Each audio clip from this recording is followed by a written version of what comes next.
పెద్దలు గౌరవనీయులు లాజరస్ నరసింహులు గారు మరి కరపత్రాల్లో ప్రకటించిన రీతిగా తొలి పాఠం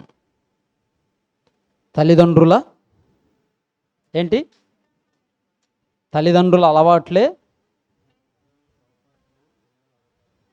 చెప్పాలా? చేశారాడా చదువుతున్నారా? అది అందుకు కరెక్ట్గా చెప్తున్నారన్నా. వాళ్ళకు గుర్తుందా లేదని నేను అడుగుతుండా. వాళ్ళు ఆడ చూసి చెప్తుండారు.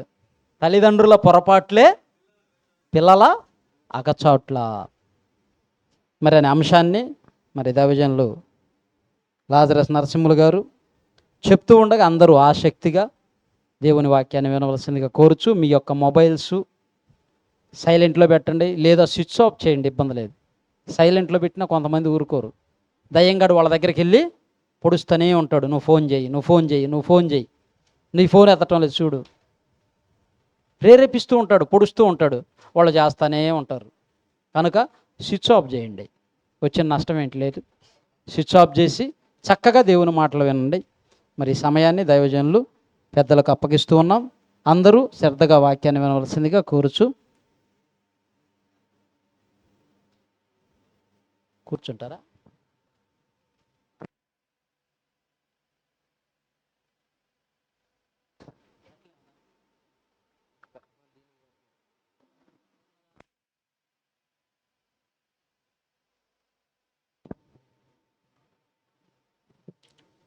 హలో హలో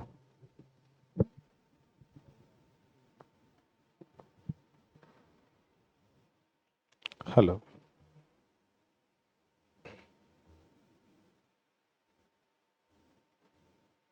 ప్రార్థించుకుందాం పిల్లరా. దయచేసి అవకాశం ఉన్న ప్రతి ఒక్కరూ తలలు వంచి కళ్ళు మూసుకొని ప్రార్థనలో ఏకీభవించవలసిందిగా ప్రేమతో మనవి చేస్తున్నాం. ప్రార్థిద్దాం. శాశ్వతమైన ప్రేమతో క్రీస్తు యేసునందు మమ్మల్ని అందరినీ మికిలిగా ప్రేమించి విడువని ఎడబాయిన కృపను మా యందు కనబరుస్తూ మా అందరి పడకల మీద నుంచి నాయన సజీవులుగా లేపటం మాత్రమే కాకుండా కన్నీళ్ళ నుండి మా కన్నులను జారిపడకుండా మా పాదములను మరణము నుండి మా ప్రాణులను తప్పించి మీ దాకిరెట్టును ధరింపజేసినందుకు మీకు స్తోత్రములు నాయన. మేము ఈ దినమున ఏమై ఉన్నామో అది మా వలన కలిగినది కాదు తండ్రి. జీవము కంటే ఉత్తమమైన మీ కృపను బట్టి ఈ విధంగా మేము ఉన్నాం. ఈ తరంలో నా తండ్రి నశించిపోవచ్చున్న మాలాంటి అనేకుల కొరకు నా తండ్రి మీరు మీ సంకల్పానుసారంగా పుట్టించుకున్న మీ ప్రియ కుమారుడు మా ఆత్మీయ తండ్రి జయశాల్ గారిని బట్టి కూడా మీకు స్తోత్రాలు నాయన. తండ్రి మరి మీ బిడ్డ చేస్తున్నటువంటి మీ మహిమార్థమైన కార్యక్రమాల ఫలమే ఈ పులివెందుల ప్రాంతంలో ఉన్నటువంటి బైబిల్ కళాశాల. నా దేవా నా తండ్రి ఆయా స్థానిక సంఘములు సహవాసముల ద్వారా లోకంలో ఉన్న వాళ్ళు పరిశుద్ధులవ్వాలని, పరిశుద్ధులు పరిపూర్ణులవ్వాలని, క్రీస్తుకు కలిగిన సంపూర్ణతను కలిగి ఉండాలని, పరిచర్య ధర్మము జరగాలని మీరు సంకల్పించిన దానికి అనుగుణంగా సంఘాన్ని సంస్కరించటానికి బుద్ధివాక్యములను జ్ఞానవాక్యములను సమయానుకూలంగా అందించే క్రమంలో స్థానిక క్రీస్తు సంఘము బైబిలు కళాశాల ద్వారా గడిచిన కాలంలో 49 సార్లు మీరు కృప చూపించారు. అనేకులను మీరు మీ బిడ్డలను తీసుకుని వచ్చి నిలబెట్టుకొని మీ బిడ్డల ద్వారా మీ సత్యవాక్కులను అనుసరించి మాతో మీరు మాట్లాడిన విధానం బట్టి కూడా మీకు స్తోత్రాలు తండ్రి. ఈ 50వ లేఖనాల పరిశోధన సదస్సులో మీరు దాచించినటువంటి నిత్య జీవాన్ని మేమందరమును స్వతంత్రించుకున్నట్టుకు కృప దయచేయండి. కొద్దిమందిగా చేరి వచ్చినటువంటి మీ బిడ్డలను మీ సత్యవాక్కుల ద్వారా సమాధానపరిచి మేలైన రీతిలో మేలైన దాన్ని చేపట్టు విధంగా ఈ ప్రదేశాన్ని విడిచి వెళ్ళినట్లు కృప దయచేయమని, తద్వారా మహిమ ఘనత ప్రభావాలు మీరే పొందుకునమని యేసుక్రీస్తు ప్రభుల వారి పరిశుద్ధమైన నామములో ఈ ప్రార్థన మీకు సమర్పించి పొందుకొని ఉన్నాము తండ్రి. ఆమెన్. ప్రేమైన దేవుని బిడ్డారా, దేవుడి ఉన్నతమైన ఉచితమైన కృపను బట్టి ఈ సమయంలో ఆయన పరిశుద్ధ సన్నిధిలో మనం అందరము చేరి ఉన్నాం. ఇటు గొప్ప కృపాభాగ్యాన్ని మనందరికీ ధారాళంగా ఉచితంగా అనుగ్రహించినటువంటి మనందరి ఆత్మల కన్నతనైన దేవునికి క్రీస్తు ద్వారా కృతజ్ఞతాస్తుతి స్తోత్రాలు నేను చెల్లిస్తూ ఈ 50వ లేఖనాల పరిశోధన సదస్సుకి ఈ పులివెందుల ప్రాంతానికి మరి మమ్మల్ని ఆహ్వానించినటువంటి మా ప్రియులు పెద్దలు, సహదాసులు, దైవజనులు యోసేపు అన్న గారికి, వారి కుటుంబానికి, చేరి వచ్చినటువంటి ప్రియ సంఘమునకు ప్రతి ఒక్కరికి కూడా ప్రభువైన యేసుక్రీస్తు నామంలో శుభాలు, వందనాలు నేను తెలియజేస్తూ ఉంటున్నాను. ప్రకటించబడిన రీతిగా తల్లిదండ్రుల పొరపాట్లు, పిల్లల అగచాట్లు అనేటువంటి పాఠం మనం నేర్చుకుందాం. మనుషులుగా మనం అందరం పుట్టి ఈ భూమి మీద బ్రతుకుతున్నాం, మనందరికీ తెలుసు. అయితే లోకంలో అందరికంటే ఎక్కువ ప్రేమ మనకు ఎవరి మీద ఉంటుంది అని మనం ఆలోచన చేస్తే, మరి ముఖ్యంగా పిల్లలు కలిగినటువంటి తల్లిదండ్రులైనటువంటి వాళ్ళకి, పిల్లలు కలిగిన తల్లిదండ్రులైనటువంటి వారికి ఎవరి మీద ప్రేమ ఎక్కువ ఉంటుందంటే పిల్లల మీదే ప్రేమ ఎక్కువ ఉంటుంది. అందుకే వాళ్ళకి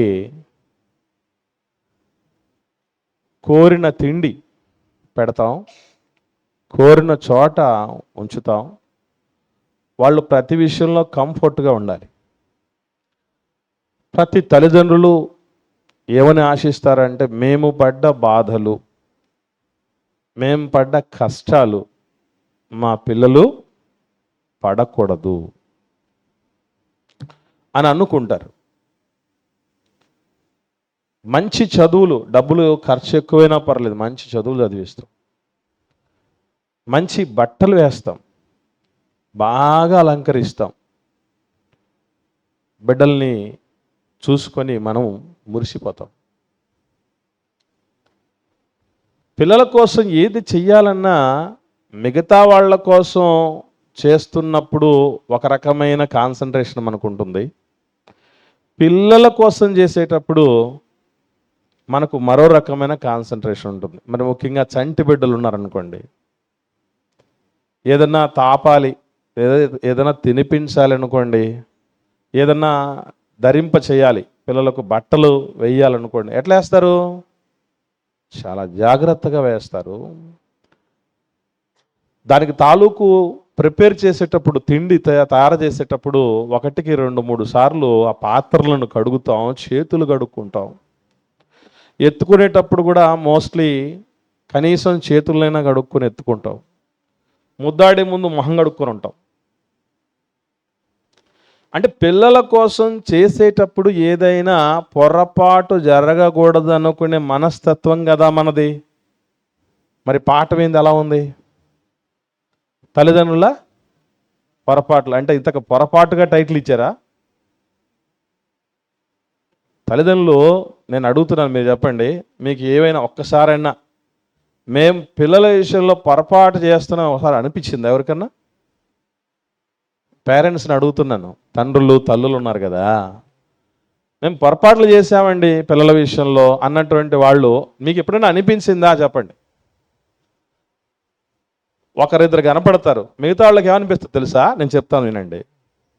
నాకు తెలిసి నాలాంటి మంచి తల్లి ఈ ప్రపంచంలోనే ఉండదు, నాకు తెలిసి నాలాంటి మంచి తండ్రి ఇంకొకటి ఉండడు అని మనమే ఫీల్ అయిపోతూ ఉంటాం. మనమే మార్కులు వేసుకుంటూ ఉంటాం. నేను ఒక మంచి తల్లిని, నేను ఒక మంచి తండ్రిని అని అనుకుంటూ ఉంటాం. బిడ్డలకు ఒక్కొక్కటి తీసిచ్చి మార్కెట్కి తీసుకెళ్ళి బంగారం తీసిచ్చి మనం మురిసిపోతాం, మంచి బట్టలు తీసిచ్చి మురిసిపోతాం, మంచి చదువు చదివించి మురిసిపోతాం, మంచి సంబంధం చూసి మురిసిపోతాం, మంచి ఉద్యోగం తెప్పించి మురిసిపోతాం, మంచి ఇల్లు కట్టించి మనం మురిసిపోతాం. అలా ప్రతిదీ పిల్లల కోసం చేస్తున్న ప్రతిసారి మనమే మంచి తల్లిదండ్రులు అని మనంగానే మార్కులు వేసుకుంటాం. కానీ నిజంగా ఇప్పుడు దాకా నేను ఏ విషయాలు అయితే మాట్లాడానో వాటిల్లో తల్లిదండ్రులు పొరపాట్లు ఏవి చేయట్లా. కానీ ఎక్కడ చేస్తున్నారు పొరపాట్లు అంటే, బైబిల్ గ్రంథంలో దేవుడు అమ్మా నాన్నల్ని ఎందుకు చేస్తున్నాడు, మనిషిని తండ్రిగా తల్లిగా ఎందుకు చేస్తున్నాడు, ఓ మనిషికి గర్భఫలం అనేది దేవుడు ఎందుకు ఇస్తాడు, దాని అర్థం ఏంటి అనే విషయం చాలామంది ఆలోచించలేదు. ఒక చరిత్రకారుడు ఏమన్నాడంటే, క్రైస్తవ చరిత్రకారుడు అన్న మాట ఏంటంటే, మనిషికి దేవుడు గర్భఫలాన్ని ఇస్తున్నాడు అన్న మాటకు అర్థం ఏంటంటే, దేవుడు ఇంకా మనిషిని క్షమిస్తూనే ఉన్నాడు అన్న దానికి ఒక చక్కని ఉదాహరణట. మనిషిని ఇంకా దేవుడు భరిస్తూనే ఉన్నాడు, సహిస్తూనే ఉన్నాడు అనడానికి అది చక్కని ఉదాహరణట. అంటే దేవుడు మనల్ని భరిస్తూ, సహిస్తూ, క్షమిస్తూ మనిషి మీద ఆశతో ఇచ్చినటువంటిది గర్భఫలం.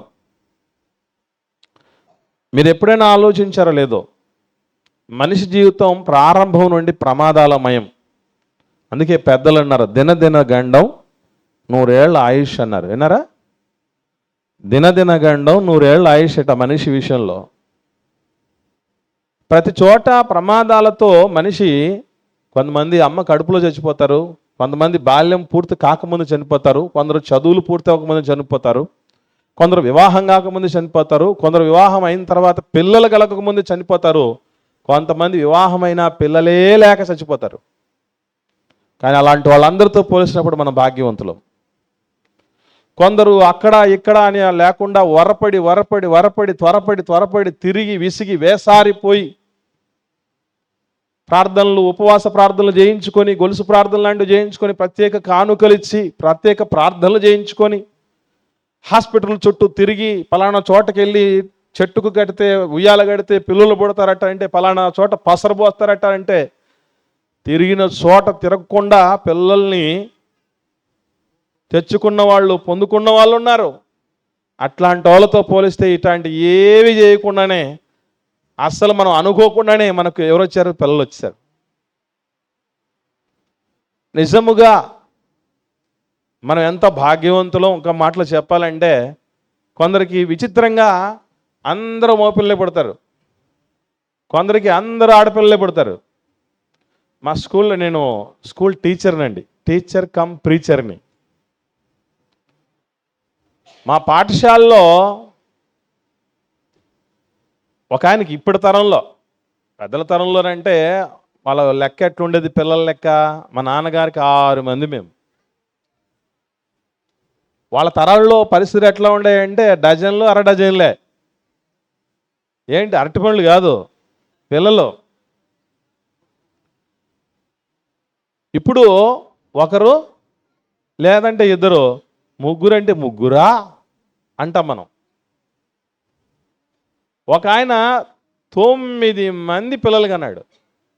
ఏది ఈ తరంలో 9 మంది ఆడపిల్లలే. ఎందుకు కనుంటాడు మీకు అర్థమైందా? ఎందుకు? వారసుడు రావాలి, వంశోద్ధారకుడు రావాలి. అందుకని ఆయన 9 మంది ఆడపిల్లలు కన్నాడు. ఏనాయనా ఇంకొక ట్రైల్ వేయకపోయావా అని అడిగాను నేను. 9 మందిని అన్నావు కదా, 10 అయిపోతే డబుల్ డిజిట్ వచ్చేది కదా అని అంటే, నాకు నమ్మకం పోయింది సార్ అన్నాడు. కొడుకు పుడతారని నమ్మకం పోయింది సార్ అన్నాడు. చిత్రంగా కొంతమందికి కూతుర్లు కావాలనుకున్న వాళ్ళకి కూతుర్లు ఉండరు, కొడుకులు కావాలనుకున్న వాళ్ళకి కొడుకులు ఉండరు. కొంతమందికి అయితే ఏమనుకుంటారంటే, ఒక బాప ఒక బాబు అయితే చాలు అనుకుంటారు. వాళ్ళకి 2 కొడుకులు కానీ లేదా 2 కూతురు కానీ పుట్టి ఉంటారు. ఇట్లాంటివి ఎందుకు జరుగుతాయి తెలుసా అండి? దేవుడు ఏనాడో ప్లాన్ చేసుకొని పంపించేస్తున్నాడు. ఆయన అనుకున్నదే మనకి ఇస్తాడు. ఒకరినిచ్చాడు అని అంటే ఆ ఒక్కరిని మాత్రమే నమ్మకంగా పెంచగలము అని నమ్మకం దేవుడికి. 2 ఇచ్చాడంటే అందున ఆడనో మగనో లేదా 2 ఆడవాళ్ళు లేదా 2 మగపిల్లల్ని ఇచ్చాడంటే వాళ్ళకు గంతకు తగ్గ బొంత అంటారే, వాళ్ళకి తగిన తల్లిదండ్రులు మనమేనని దేవుడు ఎంచి ఇచ్చినది అది. కానీ ఒక పొరపాట్లు ఎక్కడ చేస్తాం? ఇక్కడ మనం అది తెలియాల్సింది. ఈ పొరపాట్ల వల్ల పిల్లలకు అగచాట్లు ఎక్కడి నుంచి వస్తాయి? ఇవి మనకు తెలియాలి. పిల్లల విషయంలో ప్రతి తల్లిదండ్రులు ప్రధానమైన కొన్ని విషయాల్లో తప్పు చేస్తూ ఉంటారు. అందులో 3 ప్రధానమైనటువంటి తప్పిదాలు, పొరపాట్లు ఖచ్చితంగా ప్రతి తల్లిదండ్రులు చేస్తూ ఉంటారు. కావాలంటే చిన్నప్పటి నుంచి మనం పిల్లల్ని పెంచేటప్పటి నుంచి చేసిన పొరపాట్లన్నీ గుర్తొస్తాయి మనకి, ఇవన్నీ వింటూ ఉంటాయి. మొట్టమొదటిది తిండి విషయంలో అమ్మ నాన్నలు పొరపాటు చేస్తున్నారు. అందులో 2 రకాలైన పొరపాట్లు ఉన్నాయి. తిండిలో పొరపాటు ఏంటంటే అసలు అంటే మంచి తిండి పెట్టలేదనా, పౌష్టికాహారం పెట్టలేదనా? కాదు కాదు కాదు కాదు ఎటువంటి తిండి మనం నిజంగా పిల్లలకు పరిచయం చేస్తామంటే అది అక్కడ ఒక ప్యాకెట్ ఉంది. ఏమిటది? Packed food, Kurkure. ప్రతి తల్లిదండ్రులు ఖచ్చితంగా వాటిని బంగారంలాగా తినిపిస్తారు వాళ్ళకి. జంక్ ఫుడ్ అంటారు దాన్ని తెలుగులో ఏమంటారు తెలుసా అండి? జంక్ ఫుడ్ అంటే తెలుగులో ఏమంటారంటే చెత్త తిండి అని అంటారు. చెత్త తిండి. నూడిల్స్ అంటే ఇష్టమా లేదా పిల్లలకు బాగా? ఏమ్మా, మ్యాగీ ఇష్టమా లేదా? అవి బాగా ఇష్టం. చపాతీ ఇష్టమా, పరోటా ఇష్టమా? పెద్దలకైనా పిల్లలకైనా? చపాతీ కంటే పరోటానే ఇష్టం ఉంటుంది అందరికీ. ఎందుకు తెలుసా? చపాతీ కంటే టేస్టీగా ఉంటుంది పరోటా. కానీ దాన్ని దేంతో చేస్తారనుకుంటున్నారు? నీకు మ్యాగీ ఎందుకు నచ్చిందో, నూడిల్స్ ఎందుకు నచ్చుతున్నాయో, లేదంటే పరోటా ఎందుకు నచ్చుతుందో తెలియదు. అది మైదా పిండితో చేసేది. మైదాలో ఉన్నంత ప్రమాదకరమైనటువంటి హానికరమైన పదార్థం ఇంకొక దాంట్లో ఉండదట. ఏదైతే హాని చేస్తుందో, ఏదైతే మనకు పాడు చేస్తుందో, ఆరోగ్యాన్ని దెబ్బతీస్తుందో దానికి హంగులు ఎక్కువ, ఆకర్షణలు ఎక్కువ. మర్చిపోకండి. పిల్లల్ని ఇంట్లో ఏదో ఒకటి చేస్తానంటే ఇష్టపడతారా? బయట నుంచి దమ్మంటారా? బయట నుంచి దమ్మంటారు. ఎందుకు? వాడు ఏం చేస్తాడంటే అసలు మన సొంత వాళ్ళే మన కోసం కేర్ తీసుకోరు. వాడు మనకి ఏం సంబంధం? వాడికి పైసలు కావాలి, మన ప్రాణాలు పోయినా పర్లేదు. ఎక్కువగా అక్కడ టేస్టింగ్ సాల్ట్ అనేది వాడతారండి.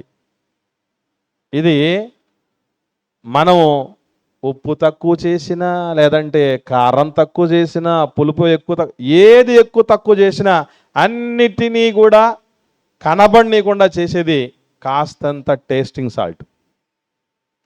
అందుకే బయటది బాగా టేస్టీగా ఉంటుంది, అదే ఇష్టపడతారు పిల్లలు. అంతవరకు ఎందుకు? పిల్లలు బయటది టేస్టీగా ఉంటుంది అనేది కాదు, టేస్టీగా ఉంటుంది అనేటువంటి మా ఆలోచనతో ఏం చేస్తారంటే బయట ఇస్తే అంటూ ఉంటారు. మనమే కనుక బాగా టేస్ట్గా తయారు చేసి ఇంట్లోనే ప్యాక్ చేసి బయట నుంచి తెచ్చామనుకోండి, అప్పుడు కూడా తింటారు వాళ్ళు. మనమే ఇంట్లో తయారు చేసి, మనమే ప్యాక్ చేసి బయట నుంచి తీసుకొచ్చాం అనుకోండి, బయట నుంచి వచ్చిందా లేదా అంతే పిల్లలకి. ఇవన్నీ వాళ్ళకి తెలియదు. పోనీ పెద్దలుగా మనకు తెలుసా? స్వీట్గా ఉండే జ్యూసులు తాగుతూ ఉంటాం, వాటిలో సాకరిన్ అనేటటువంటి దాన్ని వాడతారు. ఈ సాకరిన్ ఏం చేస్తుందంటే ఒక 2 పెద్ద గరిటెలు ఉన్నాయి చూసారా, మనకు పప్పు వేసి చారేసే గరిటెలు ఉన్నాయే, దాని నిండా 2 గరిటెల నిండా ఉన్న షుగర్ ఎంత సమానమో ఇంత సాకరిన్ అంత సమానం అంట. ఆ సాకరిన్ కానీ, ఆ టేస్టింగ్ సాల్ట్ కానీ, ఆ మైదా పిండి కానీ భయంకరంగా ఆరోగ్యాన్ని దెబ్బతీస్తాయి. పేగుల్ని తినేస్తాయి. అవి క్యాన్సర్ కారకాలుగా ఉంటాయి. దాన్ని కోరి మరి అంటే ఏమి ఇది, ఎందుకు ఇలా ఉంది, దీనిలో ఏం కలుపుతారు, ఇది ఆరోగ్యానికి మంచిదా కదా, ఎంత ఆలోచన చేస్తారు అమ్మనాన్నలో. అమ్మయ్య బయట నుంచి పిల్లలు తెమ్మంటే మనం ఇంకా సంబరపడతాం. ఎందుకు చెప్పండి? పని తగ్గిపోయింది, ప్రాబ్లం లేదు, ఇక తీసుకొచ్చి వాళ్ళు మకాన్ పడేద్దాం. బేకరీ ఐటమ్స్ నిండా సాకరీనే. మీకు ఎప్పుడైనా కూల్ కేకు అస్సలు బాగా తినబుద్ది అవుతుంది తెలుసా? కేక్ అంతా తినేద్దాంరా బాబు దాని మీద పడి అంటుంటుంది. ఎందుకు అనుకున్నారు? సాకరీని మహత్యం అది. అది ఏమని పిలుస్తుంది అంటే రా తినే నన్ను అన్నట్టు పిలుస్తుంది. దానికి ఎక్కువ ఆకర్షణ. ఇప్పుడు అవ్వమ్మ ఉంది, మన ఆది తల్లి ఏం చేసింది? ఆదికాండం 3వ అధ్యాయము 6వ వచనం చూడండి. ఆదికాండం 3వ అధ్యాయం 6వ వచనం చూడండి. స్త్రీ ఆ వృక్షము ఆహారమునకు మంచిదనియు కన్నులకు అందమైనది వివేకమిచ్చు రమ్యమైనదని అలా ఉన్నట్టు చూసిందట. మీకు ఎప్పుడైనా డౌట్ వచ్చిందా? కరెక్ట్గా అదొక్కటి మాత్రమే, అంటే మంచి చెడ్డల తెలివిని వృక్షం మాత్రమే అలాగ ఉండేదా? లేకపోతే దేవుడు కలగజేసిన ప్రతి చెట్టు అలాగే ఉంటుందా? ఎలా కనపడిందట ఆమెకి? రమ్యంగా కనపడిందట, అందంగా కనపడిందట.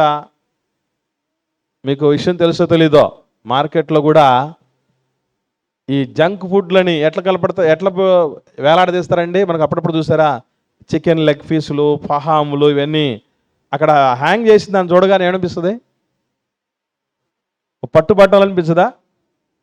ఖచ్చితంగా అవి అలా ఆకర్షింపజేస్తాయి. హవ్వమ్మకు అనిపించిందట ఇది బాగుందని. ఇంతకు మంచి చెడ్డలు తెలియచ్చు వృక్షాన్ని మాత్రమే అలా చేశాడా? లేకపోతే దేవుడు కలగజేసిన ప్రతి వృక్షము ప్రతి పండు కూడా అలాగే ఉండేదా? మీకు తెలుసా తెలీదా? ఏమో, అంతే మన సంగతి. 2వ అధ్యాయం 9వ వచనం చూడండి. ఆదికాండం 2వ అధ్యాయం 9వ వచనం. దేవుడైన యెహోవా చూపునకు రమ్యమైనది, ఆహారమునకు మంచిదియు ప్రతి వృక్షం ఎలాగుండేదట? ఎలా కలిగజేశాడు దేవుడు? చూడడానికి రమ్యంగానే ఉంది. ఆహారము మంచిది అంటే మంచి తిండిగా పెట్టాడు, చూడ్డానికి బాగా పెట్టాడు. ఎప్పుడైనా మార్కెట్లో పండ్లను చూడండి, తీసి పడేస్తాం కదా. ఆరెంజ్ తొక్క, కమలాపండు అంటాం కదా. ఆ కమలాపండు నారింజ పండు అంటాం కదా, నారింజ అని కూడా అంటాం కదా. ఆ తొక్క తీసి పడేస్తాం. తీసి పడేసే తొక్కకు అంత అద్భుతమైనటువంటి కవర్ ఎందుకు అంటారు? ఎందుకు అనుకుంటున్నారు? చూపునకు కూడా నచ్చాలేదు మనకి. లోపల ఆహారము నచ్చుతుంది మనకి, చూపు నచ్చుతుంది. యాపిల్ ఎట్లుంటుంది? చూడ్డానికి నిగనిగలాడుతూ ఆకర్షణీయంగా ఉంటుంది. ఒక్కో పండు ఒక్కో రకమైన డిజైన్లో చూపునకు రమ్యంగా దేవుడు పెట్టి ఆహారమునకు మంచిదిగా తయారు చేశాడు. ప్రతిదీ కూడా అలాగే పెట్టాడు. కానీ హవ్వమ్మకు మాత్రం ఒకటే కనపడింది బాగా. ఎందుకు అంటే అది ప్రాణం తోడేసేది, ప్రాణాలు హరింపజేసేది, అది దేవుడితో ఉన్న అనుబంధాన్ని దూరం చేసేది, వాళ్ళకు లేనిపోని కష్టాలను తెచ్చిపెట్టేది. ఏదైతే మనకు మంచిది కాదో దానికి ఏముంటుందంటే ఆకర్షణలు ఎక్కువ ఉంటాయి.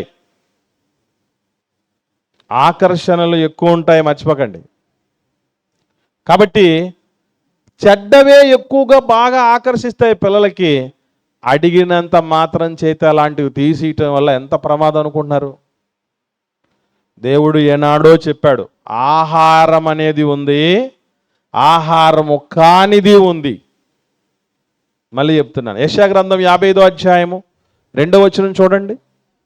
యెషయా గ్రంథము 55వ అధ్యాయము 2వ వచనం ఏమనుంది అక్కడ? ఆహారము కాని దాని కొరకు మీరేల రూకలిచ్చెదరు. ఏంటి? ఆహారం కాని దానికి ఇంకా కిందికి వస్తే ఒక మాట ఉంది, సంతుష్టి కలుగజేయని దాని కొరకు కష్టార్జితం ఎందుకు ఇస్తారా? ఏమండి, ఐస్ క్రీమ్ బాగా ఇష్టం కదా పిల్లలకి. ఇష్టమా లేదమ్మా? బాగా ఇష్టం. ఒకసారి ఐస్ ఫ్రూట్ అట్లా తింటూ ఉంటే పిల్లోళ్ళు, ఐస్ ఫ్రూట్లో ఏమున్నది తెలుసా? బల్లి ఉండింది. అసలు ఐస్లు అంటే ఎట్ట తయారు చేస్తారు తెలుసా మీకు? కుళ్ళిపోయిన నీళ్లు, చచ్చిపోయిన ఎలుకలు అవన్నీ ఆ నీళ్ళల్లో ఉంటాయి. వాటిని తీసుకెళ్ళి ఐసుగా తయారు చేయటం, మొదలు పెడతారు ఫ్రీజ్ చేసి. కానీ మనకు అవన్నీ ఎందుకు కనపడదు చెప్పమంటారా? ఐసులో ఉన్న ప్రమాదం మనకు తెలియదు. చెప్తాను వినండి. ఎప్పుడైతే చల్లని పదార్థం నాలుక తగులుతుందో నాలుక ప్రతి రుచిని కోల్పోద్ది, మొద్దు బారిపోతుంది. అలా మొద్దు బారిపోయినప్పుడు దాని వాసన కానీ అది ఎక్కడి నుంచి వచ్చిందో ఏంటో ఏది మనకు అర్థం కాదు. ఒక మాటలో చెప్పాలంటే నాలుకకు మత్తు మందు వేసేసినట్టే. నాలుకకు ఈవెన్ అది కూడా ఇప్పుడు మీరు ఈ సాకరైన్ అనేది ఏదైతే ఉందో అది కానీ, లేదంటే ఈ టేస్టింగ్ సాల్ట్ లాంటివి కానీ, ఇవన్నీ ఏం చేస్తాయంటే దాని తాలూకు దుష్ప్రభావాలను వాసన రూపంలో కానీ మరొక రూపంలో కానీ కలిసి వచ్చేటట్టు తెలిసి వచ్చేటట్టు చేయవు.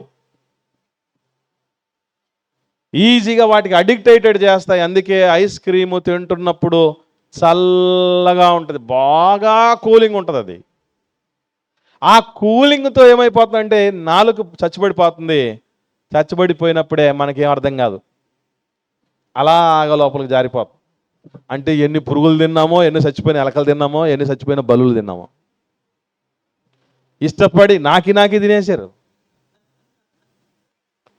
దేవుడు చెప్తున్నాడు, ఆహారం కాని దానికోసం రూకలు ఎందుకు ఇస్తాయంటే పిల్లలకి ఈ తిండి విషయంలో చేసే పొరపాట్ల వల్లే తరచుగా ఏమొస్తున్నాయి తెలుసా?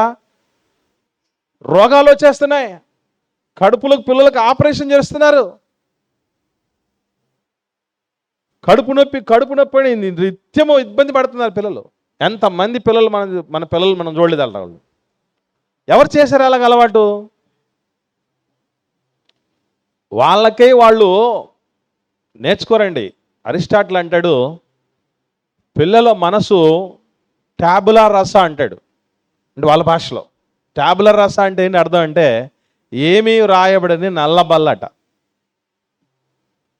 దాని మీద ఏం రాస్తే అదే ఫిక్స్ అయిపోతారు. ఎగ్జాంపుల్కి మనం చిన్నప్పుడే ముక్క అంటే దొండకాయ ముక్క, బెండకాయ ముక్క, కాకరకాయ ముక్క, ఇదేనమ్మా ముక్క అంటే అని నేర్పించామనుకోండి. చిన్నప్పటి నుంచి ముక్క అంటే అదే అనుకుంటారు వాళ్ళు. కానీ మనం ముక్క ఏమని చెప్పాం? ముక్క అంటే ఏమని నేర్పించాం మనం? చికెను ముక్క, మటను ముక్క, చేప ముక్క, ఇవే ముక్కలని చెప్పాం. అవేం చెప్పాం మరి? చిచ్చి అవి ముక్కలుగా తొక్కలు. అందుకనే వాటిని పెట్టినప్పుడు ఏం చేస్తారు పిల్లలు? కుప్పేసేస్తారు. పిల్లలు తిండి తినే విధానం చూసినా అమ్మ నాన్నలను అంచనా వేయచ్చు, మర్చిపోకండి. వాళ్ళు ఏమాత్రం పెంచారా, ఎట్లా పెంచారా అనేది తిండి తినే విధానం చూసినా కూడా అర్థమైపోతుంది. కరివేపాకు వచ్చిందనుకోండి, ఏం చేస్తారు? వాళ్ళు ఎందుకు పెట్టారు చెప్పమంటారా? మిమ్మల్ని చూసే, మనల్ని చూసే పెట్టారు పక్కన. కరివేపాకుతో ఉన్న ప్రయోజనాలు 10 రకాల ప్రయోజనాలు ఉన్నాయట తెలుసా మీకు? మెదడు మెరుగు అవుతాయట, చర్మం సౌందర్యవంతం అవుద్దట, వెంట్రుకలు రాలిపోకుండా ఉంటాయట, ఒత్తుగా పెరుగుతాయట, నల్లగా వస్తాయట. ఇన్ని తెలిస్తే ఎవడన్నా కరివేపాకు కూరలో కరివేపాకులాగా తీసేస్తారా అంటారు. అలా చేయదు. టమోటా వచ్చినా పక్కన తీసి పడేస్తారు. ఎన్ని ఆకుకూరలు. సాంబారు పిల్లలకి ఎంతమందికి ఇష్టం? సాంబారు చెప్పండి. సాంబారు ఎందుకు ఇష్టం అంటే చెప్పమంటారా? సాంబార్ నిండా కూరగాయలే. సాంబార్ నిండా కూరగాయలు. ఒకవేళ సాంబార్ తప్పదు అదొక్కటే ఉందనుకోండి, ఏం చేస్తారు చెప్పండి? ఆ ముక్కలన్నీ పక్కన పెట్టి పులుసు మాత్రం వేసేసుకుంటారు. సాంబార్ చేసావా మమ్మీ? చికెన్ చేసినప్పుడు ఎప్పుడన్నా అన్నారా అట్లా? మటన్ చేసినప్పుడు అన్నారా? చికెన్ ఎందుకు చేసావు, బిర్యానీ ఎందుకు చేసావు అంటారా? అసలు అవన్నీ అక్కడి నుంచి ప్రారంభం నుంచి నేర్పించింది అదే. చిన్నప్పటి నుండే వేప చిగురు అలవాటు చేసాం అనుకోండి, వాళ్ళ ముందు పంచభక్ష పరమాలను పెట్టినా వేప చిగురు పెట్టమ్మా అంటారు. అలా ఎలా అలవాటు చేస్తే అలా దేవుడు మన బాడీకి ఇచ్చిన మంచి గుణం ఏంటో చెప్పమంటారండి? ఒక 40 సంవత్సరాలు కంటిన్యూస్గా మన హైందవ సోదరులు మాల వేస్తుంటారు, అయ్యప్ప మాలని. అలాగే మన క్రైస్తవ సోదరులు కూడా చాలామంది లెంట్ డేస్ అని 40 డేస్ ఉపవాస దినాలు చేస్తారు. అట్లా ఎందుకు అట్లా ఉంటుంది తెలుసా అండి? ఒక మనిషి ఒక 40 రోజులు కంటిన్యూస్గా ఒక పనిని చేస్తే ఆ జీవితంలో అలవాటుగా మారిపోతాడు. అంటే మన పిల్లలకి ఎందుకు అలవాటు లేవు? పుట్టినప్పటి నుంచి కనీసం ఎన్ని 40 రోజులు వచ్చి ఉంటాయి? ఎన్ని 40 రోజులు దాటిపోయి ఉంటాయి? ఎన్ని 40 వారాలు దాటి ఉంటాయి? ఎన్ని 40 నెలలు దాటి ఉంటాయి? ఎన్ని దాటినా ముఖ్యంగా తిండి విషయంలో మీరు చూడండి, మంచిది కాదు అని ఎన్నిసార్లు చెప్పినా వాళ్ళు వినరు. ఈగలు ముసిరాయి అంటే కూడా ఏమంటారు? నాకు అదే కావాలంటారు. కడుపు నొప్పి వస్తుంది వద్దంటే అదే తీసేయండి అంటారు. అలా ఎందుకన్నారు తెలుసా? ఆ టేస్ట్ చూపించింది మనమే. ఆహారము కానివి కొన్ని ఉన్నాయట, సంతుష్టిని ఇవ్వని ఉన్నాయట, రోగాలు తెచ్చిపెట్టేటి ఉన్నాయట. అది ఎందుకురా పని చేస్తారన్నాడు దేవుడు. ఎప్పుడో చెప్పాడు. ఇది తిండి విషయంలో చేసేటువంటి మొట్టమొదటి తప్పుడు అలవాటు పిల్లలకి. అంత చెత్త తిండిలే మనం నేర్పిస్తూ ఉంటాం. ఇలా నేర్పించినప్పుడు ఆ పిల్లల ఆరోగ్యం దెబ్బతిండి చచ్చిపోయిన వాళ్ళు కూడా ఉన్నారు. అందుకే నా ఇచ్చింది మనకు పిల్లల్ని. ఇలా అర్ధాంతరంగా చచ్చిపోవడం వెనక మన కారణం ఎంత ఉంది? వేరే వాళ్ళ కారణం కంటే మన కారణమే చాలా ఎక్కువ ఉంది పిల్లరా. పిల్లలు సైలెంట్గా ఉండాలని ఎక్కువ ఈ మధ్యకాలంలో పెద్దవి వచ్చాయి, చిన్న అయితే తొందరగా తినేస్తున్నారని. ఇంత పొడవు ఉంటుంది ఒకటి ఉన్నాయి కదా, ఇదొకటి జంబో అని, దాన్ని తీసుకొచ్చి పెట్టేస్తావు అంటే ఇంకా నోరు మూసేయి, సైలెంట్గా తింటూ ఉండు, తిని సావు అని. ఇక రెండవ అలవాటు ఈ తిండి విషయంలోనే ఏం చేస్తామంటే బాగా తిండి పెట్టేస్తాం. పిల్లలకు ఎంత అవసరమో అదే దీన్ని ఏమంటారంటే అతిగారాభం అంటారు.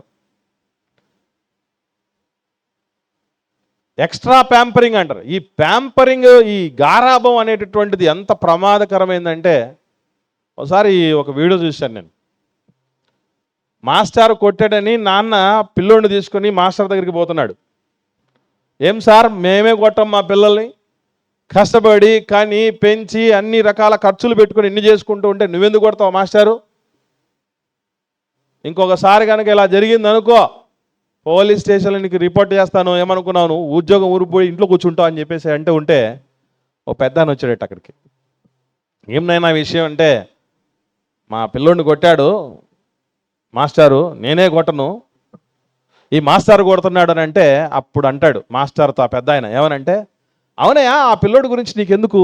వాడు దొంగోడవుతాడు, వాడు దారిదోపిడులు చేస్తాడు, వాడు వ్యభిచారం అవుతాడు, వాడు వేషధార అవుతాడు, రేపు పెద్ద పెరిగిన తర్వాత వాళ్ళ అమ్మ నాన్నని తీసుకెళ్ళి వృద్ధాశ్రమంలో పడేస్తాడు, చెడు తిరుగుళ్ళు తిరుగుతాడు, మధ్యలో రోగాలు వచ్చి చచ్చిపోతాడు, నీకెందుకే ఆ మధ్యలో అని అనగానే నాన్నకు బల్బులు వెలిగాయి, టక టక టక టక వెలిగిపోయాయి.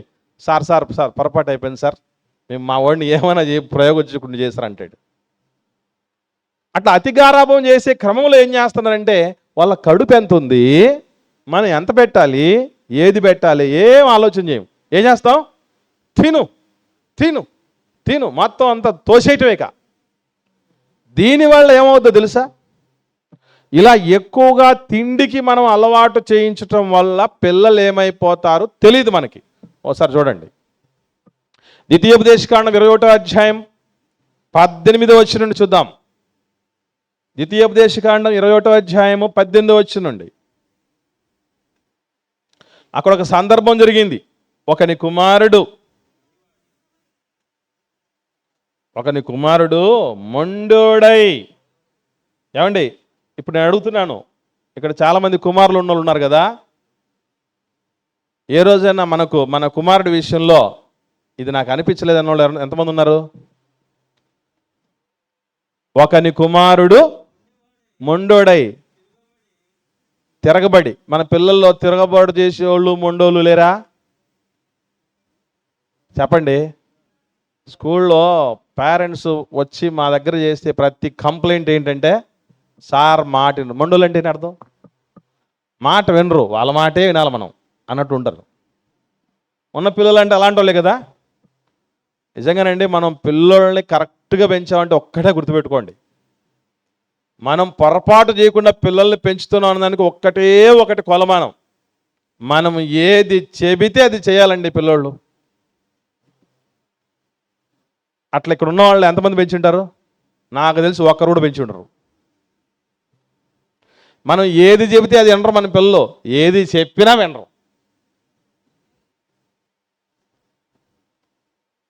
చిన్న ఎగ్జాంపుల్ చెప్తాను. దేవుడు నేను అబ్రహాము దేవుడిని నేను ఎందుకు ప్రదేశాలు పదే పదే చెప్పుకుంటాడు, విశ్వాసులకు తండ్రి అని ఆయన ఎందుకు అన్నాడు, సృష్టికర్తకు యేసు ప్రభు కూడా మోషే అబ్రహాం గారి వంశావళిని ఎందుకు పుట్టించాడు, దేవుడు స్నేహితుడని ఎంత గొప్ప బిరుదు, సృష్టికర్తకు స్నేహితుడు అవ్వటం అంటే ఎంత గొప్ప భాగ్యం అది. ఆ స్థానం ఎందుకు వచ్చిందో తెలుసా? ఏమండి, ఇస్సాక్ గారిని కట్టయింది బలి ఇవ్వటానికి అవుద్దా, బలిపీఠం మీద పెట్టడానికి అవుద్దా? కట్టేస్తూ ఉంటే సైలెంట్గా కట్టించుకున్నాడా లేదా కొడుకు? చంపేయడానికి కత్తెత్తుతున్న ఊరికే ఉన్నాడా లేదా? అంటే ఇప్పుడు అన్నాడు, మనం అసలు ఆలోచన చేద్దాం. ఆ అబ్రహాం గారు మనమే అనుకుందాం కాసేపు, ఆ ఇస్సాక్ గారు మన కొడుకే అనుకుందాం. మన కొడుకుని అలా చేయడానికి తీసుకెళ్ళాం. అప్పటికి మా అబ్రహాం గారికి చాలా వయసు ఉందండి, 100 ఏళ్ళప్పుడు ఇస్సాక్ గారు పుట్టాడు. ఇంకా కొంచెం 10-15 ఏళ్ళు, ఇంకా 110-115 ఏళ్ళు వయసు ఉంటుంది అబ్రహాం గారికి. అప్పుడు కొడుకు ఒక 10-15 ఏళ్ళు వయసు ఉంటుంది ఇస్సాక్ గారికి. కాళ్ళు చేతులు కట్టేసి చంపేయడానికి కత్తెత్తినా కూడా నోరు మూసుకొని కొడుకున్నాడంటే అది పెంపకం అంటే. పెంపకం అంటే అది.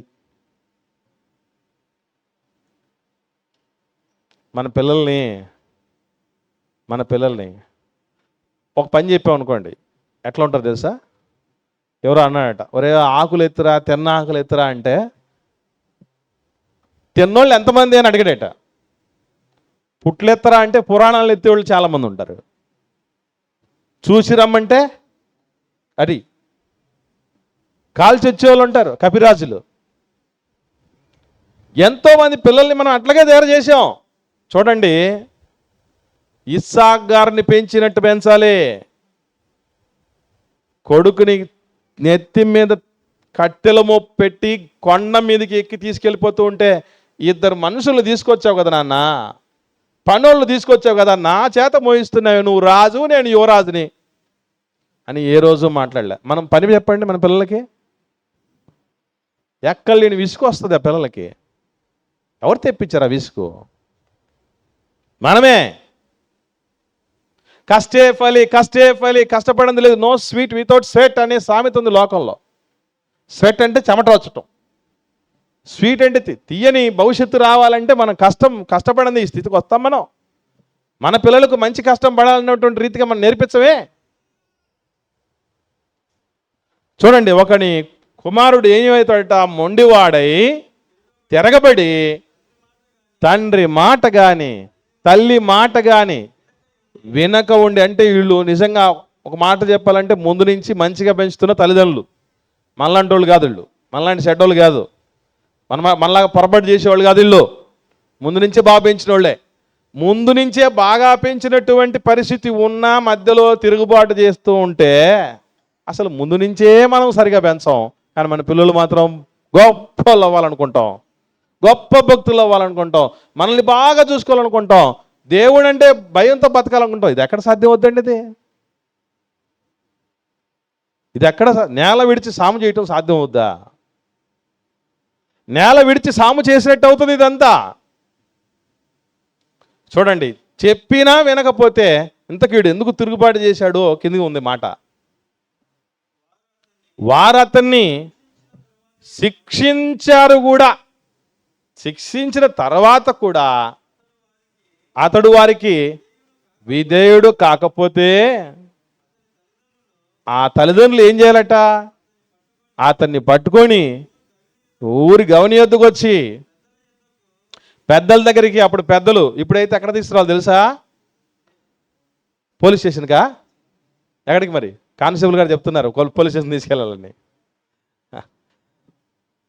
క్రైస్తవంలో పెద్దలు అనగానే మనం గుర్తుపెట్టుకోవాల్సింది మన సంఘ నాయకుడు, బోధకుడు, సేవకుడు, కాపరి.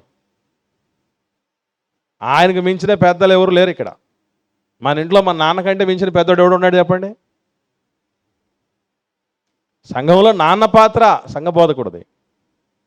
కాబట్టి ఎవరికి ఏ కంప్లైంట్ వచ్చినా కూడా ఫస్ట్ తీసుకురావాల్సింది మీ వల్ల కాకపోతే ఆయన దగ్గర పట్టుకురావాలి. ఇప్పుడు అంత కనెక్టివిటీ ఉన్న వాళ్ళు ఉన్నారా సేవకుడితో? చదువుదాం. పెద్దల దగ్గర తీసుకొస్తే వాళ్ళు ఏం చెప్తున్నారు చూడండి.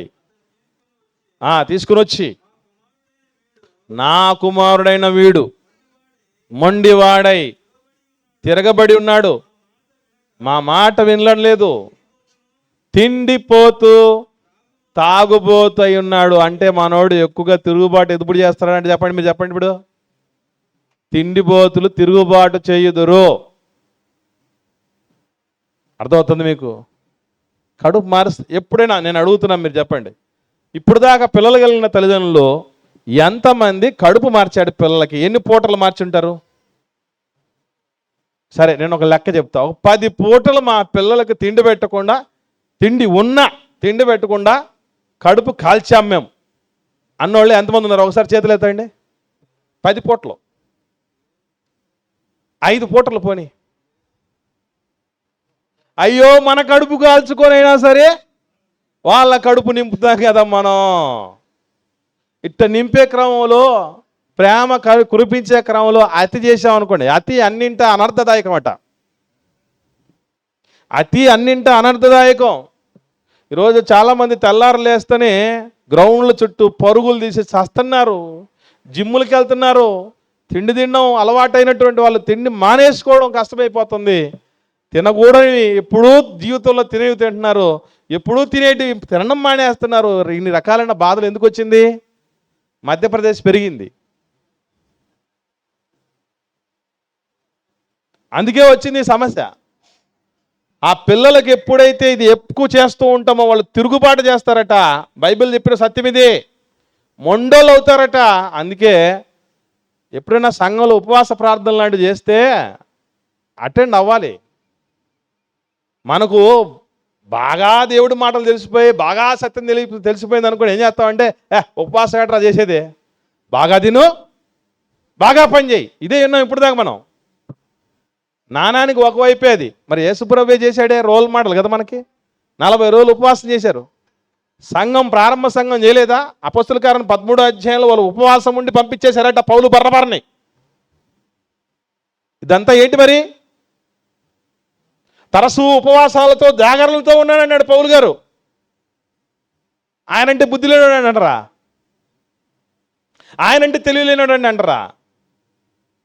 మాడిస్తే తెలుస్తుంది మనం సంపాదించేటటువంటి ఆ ధాన్యం విలువ పిల్లలకి. ఒక పూట పెట్టకుండా అర్థమవుద్ది అమ్మంటే ఏంటో, నాన్నంటే ఏంటో, ఇవన్నీ వీళ్ళందరినీ సమకూర్చిన దేవుడు అంటే ఏంటో. ఇశ్రాయేలీలు ఊరికే దేవుడికి మొరపెట్టనుకుంటున్నారా? 400 ఏళ్ళు సమ్మగా చక్కగా చల్లగా ఉన్నారు తెలుసా అండి. బానిసత్వంలోనే కూడా చల్లగా ఉన్నారు. ఎప్పుడు దేవుడు గుర్తొచ్చారు వాళ్ళకి అంటే, బాధలు ఎక్కువ పెట్టడం మొదలు పెట్టేశాడు రాజు. కూలి ఇవ్వడం లేదు, మెటీరియల్ సరిగ్గా ఇవ్వడు, పని మాత్రం టార్గెట్ మాత్రం రీచ్ అవ్వాలంటాడు. మగ పిల్లలను పుడితే కానుపెట్ల మీద చంపేమన్నాడు. ఒకవేళ ఏడన్నా తప్పించుకుంటే వాడిని నైల్ నదిలో పడేసి మొసళ్ళకు ఆహారం చేయమని చెప్పాడు. ఇన్ని కష్టాలు పెట్టప్పుడు దేవా ఎక్కడ ఉన్నామని అప్పుడు మొరబెట్టాడు. మనిషికి దేవుడు గుర్తు రావాలంటే సంకటమే, మర్చిపోకండి. మా కొలీగ్ ఒక అతను ఉన్నాడు, ప్యూర్ హిందూ అండి. అతను నిత్యము గుళ్ళు గోపురాలకు కుదురుతూ ఉంటాడు. భార్యకు సడన్గా ప్రాణాపాయ పరిస్థితి వచ్చింది. సిఎంసి రాయవేలూరుకి తీసుకెళ్ళాడు. తమిళనాడులో ఉంది కదా వేలూరు సిఎంసికి తీసుకెళ్లారు. ఏం గ్యారంటీ చెప్పలేమండి, అంతా మా ప్రయత్నం మాత్రమే మా చేతిలో ఉంది, ఆ పైన దేవుడి దయ అని చెప్పి. మీకు అక్కడ గుడిలాగా ఉంది ఒక ప్లేసు, చర్చ్ లాగా ఉంది బయట, చర్చ్ బయట ప్రేయర్ చేసుకోవడానికి. మీరు వెళ్ళి మీకు ఇష్టమైతే వెళ్ళి ప్రేయర్ చేసుకోరండి అని చెప్పారట. ఇంకా ఆ కష్టంలో వచ్చినప్పుడు ఆయనకి ఏం తెలుసండి? ప్రేయర్ తెలుసా? మనకే పెద్దగా రావడం లేదు. అసలు ఏమాత్రం తెలియనోడు ఏడిపే ప్రార్థన అయిపోయింది. దేవుడా నా భార్యను రక్షించు, నా భార్యను రక్షించేసినట్లయితే మేమందరం క్రైస్తవం తీసుకుంటామని మొక్కున్నాడట. అంతేనండి, బాగా అయిపోయిన వెంటనే మొత్తం ఇంట్లో ఉండేదండి మొత్తం తీసిపడేసి ఇప్పుడు చక్కటి విశ్వాసిగా ఉన్నాడు. ఇంతకు ఆయన ఆ పరిస్థితికి రావడానికి ఏం రావాల్సి వచ్చింది? భార్యకు ప్రాణాపాయ పరిస్థితి. ఒకవేళ రాకపోయింటే దేవుడు ఎక్కడ రా బాబు, నేనే దేవుడినే. దేవుడు ఎక్కడున్నాడో నేనే దేవుడిని, నేనే దేవతనే అనుకునే రకాల మనిషి. అందుకే ఏం చేయాలి అంటే పెట్టేది మంచి తిండి పెట్టాలి పిల్లలకి. దట్టు ఎంత పెట్టాలి? వాళ్ళకు తగినంతే పెట్టాలి. ఇంకా కొంచెం తగ్గించి పెట్టినా మంచిదే. ఎందుకనంటే చాలాసార్లు ఎక్కువ వయసు జీవించినటువంటి వాళ్ళని ఇంటర్వ్యూ చేస్తూ ఉంటే, ముఖ్యంగా ఏఎన్ఆర్ గారు బతుకున్నప్పుడు ఇంటర్వ్యూ చేసి, సార్ ఇట్లా 85 ఏళ్ళు, ఈ ఏజ్ 86, 87 ఏళ్ళు ఇట్లా బాగా బతికారు సార్, మీ హెల్త్ సీక్రెట్ చెప్పండి సార్ అంటే ఆయన ఒక మాట చెప్తాడు. ప్లేట్లో సగమే తింటాడట, కడుపుకు సగమే తింటాడట. మనమైతే ఎట్ట తింటాం? ఇంకా ఇక్కడ దాకా వచ్చేంత వరకు చాలు, లేదురా అయిపోయింది, ఫుల్ అయిపోయింది అని అనుకున్నంత వరకు తింటాం, తినిపిస్తాం. కొంతమంది పిల్లలు పెడుతూ ఉంటారు అమ్మనాలు, వాళ్ళు కక్కుకుంటారు. పిల్లలు అది తిని తిని తిని కక్కుకుంటూ ఉన్నా కూడా మూతి తుడిచి మరి పెడతా ఉంటారు. దోర్చటమేగా. అసలు మనకు చాలా రకాలైన పెంపకాలు తెలుసు. పట్టు పురుగుల పెంపకం తెలుసు, పందుల పెంపకం తెలుసు, కోళ్ళ పెంపకం తెలుసు, కుక్కల పెంపకం తెలుసు, మొక్కల పెంపకం తెలుసు. ఒక్కటే తెలియదు మనకి, పిల్లల పెంపకం. మళ్ళీ మన పిల్లల పెంపకమే మనకు తెలియని పరిస్థితిలో ఉంది. ఇది తిండి విషయంలో చేసే పొరపాటు. నెక్స్ట్, ఒక మహమ్మారిని బాగా అలవాటు చేసాం, అదే సెల్ ఫోను. ఈ సెల్ ఫోన్ అలవాటు చేసిన పొరపాటు ఏం చేస్తుందో తెలుసా? ఒకసారి సీరియస్గా వాడు ఆడుకుంటున్నాడు, కొడుకు చూస్తున్నాం మనం వీడియోలో, నిజంగా జరిగింది. సెల్ ఫోన్లో వీడియో గేమ్ ఆడుకుంటున్నాడు, అమ్మ వచ్చి వాడి దగ్గర నుంచి లాగేసుకుంది సెల్ ఫోన్. లాగేసుకోగానే వీడు ఏం చేశాడంటే, వాడు రూమ్లోకి పోయి బ్యాట్ తీసుకొచ్చాడు, క్రికెట్ బ్యాట్ తీసుకొచ్చి ఒక్కటే దెబ్బ, కోట రక్తం వచ్చి కింద పడిపోయిన అమ్మ. రక్తకాలంలో అమ్మ కొట్టుకులు ఆడుకుంటూ ఉంటే సెల్ ఫోన్ తీసుకొని చల్లగా వాడు గేమ్ ఆడుకుంటున్నాడు. మళ్ళీ ఏంటిది? ఎన్నిసార్లు ఏమండి? ఒకసారి ఏం జరిగిందంటే, ఆటోలో ఒకటే చంటి బిడ్డను పెట్టుకొని ప్రయాణం చేస్తుంది అమ్మ. సడన్గా ఫోన్ వచ్చింది. ఫోన్ రాగానే ఆమె దిగాల్సిన ప్లేస్ వచ్చింది. ఇంకంతేనండి, బిడ్డను పక్కన పెట్టేసి ఫోన్లో మాట్లాడుకుంటూ నడుచుకుంటూ పోతుంది. ఆ ఆటో వాడు, అమ్మా తల్లే, బిడ్డను వదిలిపెట్టిపోయావు తల్లే అని నేను వెనకబెట్టిపోయి ఇస్తే, అవునా అని తీసుకుంది. ఇప్పుడు మనుషులట యాక్సిడెంట్ అయితే దెబ్బలు ఏమో చూసుకునేవాళ్ళు ఒకప్పుడు. ఇప్పుడు ఏం చూస్తాం తెలుసా? చెల్లికేమైనా అయిందేమో చూస్తున్నాం. ఇవన్నీ వాళ్ళు చూస్తారండి. పిల్లోళ్ళు అందరూ చూసి నేర్చుకుంటారట అండి. చూసి నేర్చుకునే లక్షణం ఉంటుందట పిల్లలకి. మీకు ఎప్పుడైనా డౌట్ వచ్చిందో లేదో, అబద్ధాలు అస్సలు ఏం మాత్రం పసిగట్టకుండా, అనుమానమే రాకుండా ఆడతారు పిల్లలు. ఎవరు నేర్పించారనుకున్నారు? అది ఇంట్లో అమ్మ నాన్నతో ఏం చెప్తుంది? అబద్ధం చెప్తుంది. నాన్న అమ్మతో ఏం చెప్తాడు? అబద్ధాలు చెప్తాడు. అబద్ధాలు చెప్పే అమ్మ నాన్నలకి అబద్ధాలే ఆడనటువంటి సత్యవంతుడిని యేసుప్రభు లాంటి వాళ్ళు పుడతారా? ఆవు చేలో పోయిందట, దూడేం చేస్తుంది? చేలోకే పోద్ది, గట్టున ఉంటుంది. ఇటు పాతకాలంలో చెప్పేవాళ్ళు, అమ్మాయిని పెళ్లి చూపులు చూడాలంటే ముందు ఎవరిని చూడాలంట అనేవాళ్ళు తెలుసా? అమ్మని చూడాలట. ఎందుకు? అమ్మని చూస్తే కూతురు చూడాల్సిన పని లేదు. అమ్మ సూర్యకాంతం అయితే కూతురు చిన్న సూర్యకాంతం అయి ఉంటుంది. అమ్మ ప్రశాంతమైతే పిల్ల కూడా ప్రశాంతం ఉంటుంది. మదర్ టంగ్ ఎందుకు వచ్చింది ఆ పేరు తెలుసా మీకు? అమ్మకే నోరెక్కువ ఇంట్లో. Mother tongue. చరిత్రలో లెక్కలు కట్టారండి ఒకసారి. ఆడబిడ్డ అట 2400 పదాలు వాడితే మగవాడు 1300 పదాలు వాడతాడట రోజుకి. ఒకసారి అడిగిందట ఒక కూతురు, అవును మదర్ టంగ్ అని ఎందుకు పేరు వచ్చింది, ఫాదర్ టంగ్ అని ఎందుకు రాలేదని. అప్పుడు అంట నాన్న ఏమనంటే, ఇంట్లో మీ అమ్మకి నోరు ఎక్కువమ్మా, అందుకే మదర్ టంగ్ వచ్చింది పేరండి. అట్లాగని అందరూ అమ్మలు అట్లే ఉండరు, తల్లులందు మహా తల్లులు కూడా ఉంటారు మీలాంటి వాళ్ళు. వాస్తవంగా అమ్మ దగ్గర నుంచే భాష అనేది వస్తుంది కాబట్టి అమ్మే మొట్టమొదటిసారిగా ఒళ్ళో కూర్చోబెట్టుకున్న తర్వాత తల్లి ఒడి తొలి బడి అంటారు. అలా ఫస్ట్ నుంచి నేర్పిస్తుంది కాబట్టి అమ్మ ఇంట్లోనే ఉండి, ఆ నాన్న బయటికి వెళ్ళి పని చేసుకుని వస్తున్నా అమ్మ ఎక్కువ కాలం ఉండి చెప్తుంది కాబట్టి అట్లా వచ్చింది దానికి మొదటంగా. ఏది ఏమైనా మీరు గమనించగలిగితే ఇక్కడ ఈ ఫుడ్ విషయంలో, తర్వాత ఈ ముఖ్యంగా ఈ సెల్ ఫోన్ విషయంలో, ఒకప్పుడు టీవీలు కత్తుక్కుని పోయేవాళ్ళు, ఇప్పుడు సెల్ ఫోన్ కత్తుకున్నారు. మీకు విషయం చెప్పంటారా, పిల్లలకు సెల్ ఫోన్ అలవాటు ఎంత చక్కగా నేర్పిస్తుంటామంటే, అక్షరాభ్యాసం నేర్పిస్తా చూసారా, చక్కగా చల్లగా ఒళ్ళో కూర్చోబెట్టుకొని పలక పలపం తీసుకొని రాయిచ్చినట్టు. అట్లాగా ఓపెన్ చేసి సెల్ ఫోన్ తీసి దీన్ని లాక్ ఎట్లా ఓపెన్ చేయాలి, దీంట్లో గేములు ఎక్కడ ఉంటాయి, దీంట్లో యూట్యూబ్ ఎక్కడ ఉంటుంది, దీంట్లో ఫేస్బుక్ ఎక్కడా, దీంట్లో ట్విట్టర్ ఎక్కడా, గాడిద గుడ్డ ఎక్కడా, ఇవన్నీ నేర్పించింది ఎవరో? మనమే.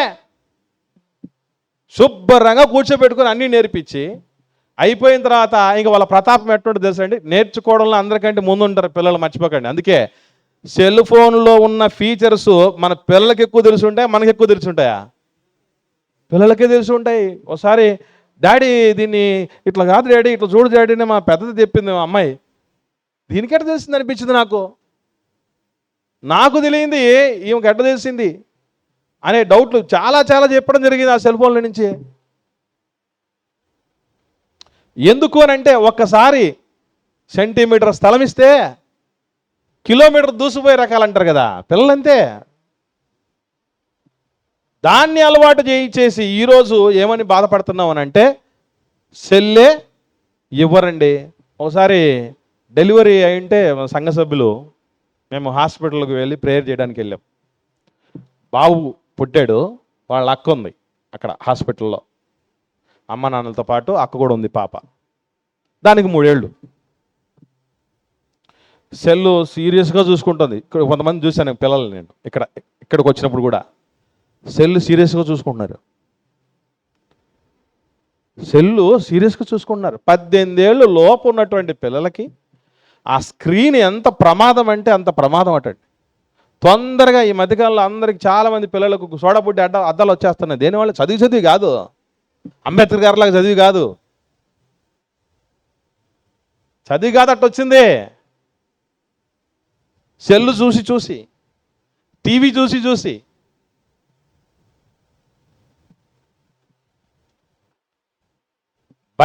బాధపడిపోతున్నారు. ఇవి మా తీయడం లేదు. నా చిన్నది ఏం చేసిందంటే, నేను వెళ్ళిన తర్వాత నేను మా ఆవిడ వెళ్ళిపోయి దాని చేతిలో నుంచి సెల్లు లాక్కున్నాను. లాక్కుంటే ఏం చేసింది, వాళ్ళ అమ్మా నాన్నలు లాక్కొని ఉంటే ఒకేలాగా ఉండేదట. మేము వేరే వాళ్ళని లాక్కున్నాం కనుక ఇంకోలా ప్రవర్తించింది. అమ్మ నాన్నలు లాక్కుంటే ఏం చేస్తుందంటే, అమ్మను నాన్నను మీద పడి ఆ డ్రాకులా దెయ్యం, జాంబీలు దెయ్యాలని కొరికేస్తా చూసారా మీద పడి, అట్ట కొరికేదట, గొంతు కొరుకుతుందట. సెల్లు తీసేస్తే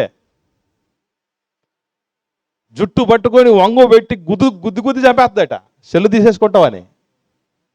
మేము తీసుకున్నప్పుడు ఏం చేసిందంటే, గోడకేసుకొని తల బాదుకుంటుంది, కింద పడి దొల్లాడుతుంది. ఎట్లా ఏడుస్తుంది అంటే చచ్చిపోద్దాం అనిపించింది మాకు. భయం వేసి సెల్లిచ్చాం, ఇంకా నీకు నాకు సంబంధం లేనట్టు ఉంది.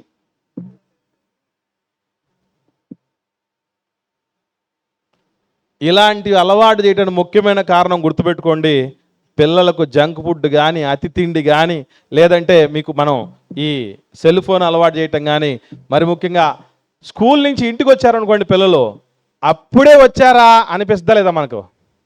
మళ్ళీ అడుగుతున్నా, స్కూల్ నుంచి ఇంటికి రాగానే మళ్ళీ వచ్చేసారా ఇల్లు, తల తినేస్తారు ఇల్లు అనిపించిందా లేదా? ట్యూషన్కి ఎందుకు వేస్తాం తెలుసా? హాలిడేస్ రాగానే భయం మనకు. ఏమని?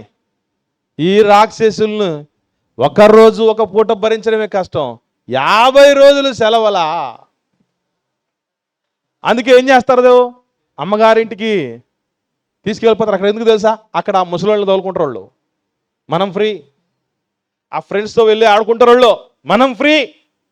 సెల్ ఫోన్ ఇస్తే మనం ఫ్రీ. ఆ తిండి పెడితే ఆ చెత్త తిండి తింటూ కాన్సన్ట్రేషన్ డైవర్ట్ అయిపోద్ది. లేదా బాగా తిన్నారు అనుకోండి, నిద్ర వచ్చి పడిపోతారు. మనం పిల్లలని తెలియకుండానే అవాయిడ్ చేస్తున్నాం, మర్చిపోకండి. దయ్యము తెలివిగా చేసే పని ఏంటంటే పిల్లలను అవాయిడ్ చేయటం మన దగ్గర నుంచి. అంటే మన పిల్లల్ని మనమే వద్దనుకొని దూరం పెడితే ఇంకా వేరే వాళ్ళు ఎవడో పట్టించుకుంటాడండి చెప్పండి. దేవుడు కొన్ని మాటలు చెప్పాడు బైబిల్లో, చూద్దాం. ద్వితీయోపదేశకాండం 11వ అధ్యాయం 11వ వచనం నుండి 19వ వచనం వరకు ఉన్నటువంటి విషయాలను జాగ్రత్తగా పరిశీలన చేద్దాం. చివరిగా ముగించుకుందాం. ఇక మీరు నది దాటి స్వాధీనపరుచుకొనుటకు మీరు వెళుతున్న దేశం ఏదైతే ఉందో అది ఎలాంటి దేశం అని చెప్తున్నాడండి? కొండలు లోయలు గల దేశం. అది ఆకాశ వర్ష జలము త్రాగును. అది మీ దేవుడైన యెహోవా లక్ష్యపెట్టు దేశం. మీ దేవుడైన యెహోవా కన్నులు సంవత్సరాది నుండి, ద్వితీయోపదేశకాండం 11వ అధ్యాయం 11వ వచనం నుండి కదా, సంవత్సరాది మొదలుకొని సంవత్సరాంతము వరకు ఎల్లప్పుడూ దాని మీద ఉండును. కాబట్టి మీ పూర్ణ హృదయంతో మీ పూర్ణ ఆత్మతో మీ దేవుడైన యెహోవాను ప్రేమించి ఆయన్ను సేవింపవలనని నేడు నేను మీకు ఇచ్చు ఆజ్ఞలను మీరు జాగ్రత్తగా విని ఎడలా మీ దేశమునకు వర్షం అనగా తొలకరి వాన కడవరి వాన దాని కాలమును కురిపించదను. అందువలన నీవు నీ ధాన్యములు నీ ద్రాక్షారసమును నీ నూనెను నీవు కూర్చుకొందువు. మరియు నీవు తిని తృప్తి పొందినట్లు నీ పశువుల కొరకు నీ చేల యందు గడ్డి మొలిపించెదను. మీ హృదయములు మాయల్లో చిక్కి త్రోవ విడిచి ఇతర దేవతలను పూజించి వాటికి నమస్కరింపకుండా మీరు జాగ్రత్త పడండి. లేని యెడల యెహోవా మీ మీద కోప్పడి ఆకాశమును మూసివేయును. అప్పుడు వాన కురియదు, భూమి పండదు. యెహోవా మీకు ఇచ్చిన ఆ మంచి దేశమును ఉండకుండా మీరు శీఘ్రముగా నశించెదరు. కాబట్టి ఈయన మాటలు మీరు మీ హృదయంలో ఉన్న మీ మనస్సులోను ఉంచుకొని వాటిని మీ చేతుల మీద సూచనలుగా కట్టుకోవాలి. అవి మీ కన్నుల నడుమన బాసికములుగా ఉండాలి. నీవు నీ ఎంట కూర్చున్నప్పుడు, ఇక్కడ కొంచెం ఆలోచన చేయాలి. ఎంట కూర్చుంటున్నాం కదా, కూర్చున్నప్పుడు మనం కూర్చుంటాం కానీ మనతో పాటు మన పిల్లల్ని కూర్చోబెట్టుకుంటున్నామా? ఒకవేళ కూర్చోబెట్టుకున్నాం అనుకుందాం. కూర్చోబెట్టుకున్న తర్వాత ఏం చేస్తున్నాం? నీకో సెల్లు నాకో సెల్లు, నీకు నాకు సెల్లు అన్నట్టుగా కూర్చోబెట్టుకుంటున్నాం కదా మనం. కానీ ఏం చేయాలట? దేవుడి గురించి చెప్పాలట. ఏమని చెప్పాలి? దేవుడిని మనల్ని ఎట్లా ప్రేమించాడో ఎన్నిసార్లు చెప్పాడు మన పిల్లలకి? దేవుడు ఎంత ప్రేమించాడో మనం అసలు చెప్పే విధానమే తెలియదు మన పిల్లలకి. మనల్ని ఎంత ప్రేమించాడని చెప్పటం ఎంత ఈజీ. ఆ చిన్న పసి హృదయాల్లో నాటేయటం ఎంత ఈజీ తెలుసా అండి? హ్యాపీగా వింటారండి. అప్పుడు ఏమి చెప్పినా ఊ కొడతారు, చక్కగా వింటారు, లోబడతారు. మనం చెప్తే చచ్చే కదా మనం. అసలు ఒకసారి ఒక పాపని అడిగాను, యాపిల్ తింటుంది. అది స్కూల్లో ఇంట్లోకి వెళ్ళాం. అమ్మా ఈ యాపిల్ నీకు ఎక్కడి నుంచి వచ్చింది అని అడిగాం. మామూలుగా అయితే ఏం చెప్తారండి పిల్లలు? జవాబు అడిగితే డాడీ తెచ్చాడో అమ్మ తెచ్చిందో చెప్తారు కదా. కానీ ఆ అమ్మాయిని చాలా బాగా పెంచారు వాళ్ళు మహానుభావులు. దేవుడు ఇచ్చాడు, డాడీ తెచ్చాడు అని చెప్పింది. దేవుడు ఇచ్చాడు, డాడీ తెచ్చాడు అని చెప్పింది. మనం నేర్పించుంటాం. అలా నేర్పించింది వాళ్ళు చెప్పగలరా మాటది? Almighty given apple. దేవుడిచ్చినటువంటి యాపిల్ దేవుడు ఇస్తే తప్ప మా నాన్న అయినా తెచ్చేవాడు కాదని అర్థం అక్కడ. పోనీ మాంసం ముక్కలు లొట్టలు వేసుకొని తింటున్నప్పుడల్లా చెప్పాం మనం, అయినా ఇది ఎక్కడి నుంచి వచ్చే కదా, ఇంకెక్కడ చేసి నువ్వేగా తీసుకొచ్చింది అంటారు వాళ్ళు. ఎందుకంటే చూసింది అదే కదా వాళ్ళు. సరే నేను తెచ్చాను, కానీ అది మాకందరికి, మాలాంటి తండ్రులందరికీ తల్లులందరికీ ఎవరిచ్చారో తెలుసా? ఎలా వచ్చిందో తెలుసా? భూమి సమృద్ధిగా రెక్కలు కలిగి చరించినటువంటి వాటిని ఆకాశములో వికరించునుగాక అని చెప్పాడు దేవుడు. అవి మీకు ఆహారమగునని శాసించాడమ్మా. అందుకే మన దగ్గరికి ఇది ఈ లెగ్ పీస్ వచ్చింది అని చెప్పాలి. చెప్తావేయటం మనకు ఆత్రమే, వాళ్ళకు ఆత్రమే. మనకే ముందు ఆత్రం ఉంటుంది. కొంతమంది భోజనం దగ్గర ప్రార్థన చేసేటప్పుడు గమనించండి, రెండు మాటలు, దేవా నీకు స్తోత్రం, నాకు ఆత్రం. మనమే అంత ఆత్రకాలం అయితే మన పిల్లలకి ఎక్కడి నుంచి వస్తుందండి? నేర్పించాలి దేవుడి మీద ప్రేమగా. దేవుడు మన జీవితంలో ఏమై ఉన్నాడు, ఆయన ఎంత బాహుబలం కలిగినటువంటి వాడు, ఎంత శక్తిమంతుడు, ఎంత ప్రేమ కలిగిన వాడు, ఇవన్నీ చెప్పాలి. అలా చెప్పకనే కదా అమ్మకు మించి దైవం ఉన్నదా, కోట్ల దేవుళ్ళ కలిసి వచ్చిన అమ్మ అని ఇలాగెవడో చూడలేడమ్మా అని ఈ మాటలన్నీ ఎందుకు వచ్చాయి? దవడపళ్ళు రాలగొట్టింటే అప్పుడే చంప అతరగొట్టుంటే అప్పుడే నీకంటే మించిన దేవుళ్ళు ఎక్కడ ఉన్నారమ్మా అని అన్నప్పుడు పిల్లలు అడ చెప్పేవాళ్ళు ఉన్నారు. నువ్వు కూర్చునేటప్పుడు ఇంకా నడిచేటప్పుడు అసలు మనం నడుస్తూ ఉంటాం, మనతో పాటు మన పిల్లలు నడుస్తూ ఉంటారా? నడుస్తూ ఉన్నా వాళ్ళు కుదురుగా నడిచేటట్టు మనం నేర్పించుంటామా? నడిచేటప్పుడు కూడా ఏమన్నా చెప్తాం మన దేవుడి గురించి? కూర్చున్నప్పుడు చెప్పం, నడుచుకునేటప్పుడు చెప్పం, పడుకునేటప్పుడు అస్సలే దాని గురించి ఆలోచన చేయం. మనం ఒక రూమ్లో ఉంటాం, వాళ్ళొక రూమ్లో ఉంటారు. పోనీ పడుకున్నాం అనుకోండి, నిద్రపోయిన తర్వాత సపరేట్గా నిద్రపోయే లోపైనా నిద్రపోసేటప్పుడైనా అమ్మా ప్రేయర్ చేసుకొని నిద్రపోవాలి తల్లి, కుమారుడా కుమార్తె ఇలా ప్రార్థన చేసుకోవాలి. ఎప్పుడు నేర్పించుంటాం మనం పిల్లలకి? ముందు మనం చేసుకుంటావా? మనం చేసుకుంటావా? అలా ప్రతిదీ కూడా నేర్పించాల్సినటువంటి పరిస్థితులు ఏముంది? ఆ నడతను గమనించి ఏమన్నా సెల్ ఫోన్లో చాటింగ్ చేస్తున్నారా లేదా, ఎవరితో అయినా సీక్రెట్గా మాట్లాడుతున్నారా, ఎవరితోనే ఫ్రెండ్షిప్ చేస్తున్నారా, ఏం పరిస్థితి, ఎట్లా ఉన్నారు పిల్లల్లోని? ఇన్ని ఆరాధించేటువంటి పరిస్థితులు ఏమి ఉండవు. నిద్రపోయేటప్పుడు కానీ నిద్ర లేచినప్పుడు కానీ, అసలు లేచేటప్పుడు కూడా లేపేటప్పుడు పిల్లల్ని గమనిస్తే ఉదయం 6 గంటలు మొదలు పెడితే 8కి లేస్తారు వాళ్ళు. లే లే లే లే అని. ఇది పరిస్థితి. వాళ్ళు లేవటానికే ఉన్న టైం అంతా అయిపోతుంది, లేచేటప్పుడు నేర్పిస్తాం మనం.